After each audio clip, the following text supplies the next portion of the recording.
Good morning বন্ধুরা, কেমন আছো তোমরা সবাই? আশা করি সবাই ভালো আছো আর আমিও ভালো আছি। তো এখন বাজে সকাল 8টা। তো আমার চান পুজো বাড়ির কাজ সব হয়ে গেছে। এখন আমি চলে যাচ্ছি বাজারে। বাজারে যাচ্ছি মাছ আনতে আর কিছু সবজি নেবো। তো আজ আমার হোম ডেলিভারি আছে। হ্যাঁ, তো এখানে আমি বড় কাতলা মাছ নিয়ে নিয়েছি। আর এখানে দেখো কতগুলো মাছ, তাই না? ট্যাংরা মাছ। কোনটা কি মানে মাছ খেতে ভালোবাসো আমাকে কমেন্টে জানিও। আর তারপর চলে গেলাম বাড়িতে, এখানে মাছ ভাজছি। তারপর রান্না কি করেছি তোমাদেরকে দেখিয়ে দিচ্ছি। এঁচোড়ের তরকারি, তারপর করেছি বেগুন ভাজা, তারপর করেছি মাছের কালিয়া, চাটনি আমের, তারপর করেছি ভাত আর ডাল। এইসব রান্না বান্না করে এই খাবারগুলো প্যাক করে দিলাম। প্যাক করার পর বরকে পাঠিয়ে দিলাম খাবারগুলো ডেলিভারির জন্য।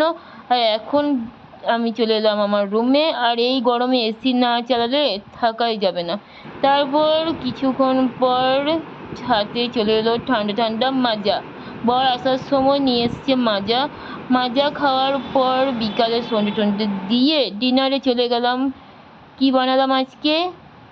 চিকেন কষা আর রুটি। তো ভিডিওটি এই পর্যন্ত। ভালো লাগলে সাবস্ক্রাইব করে দিও।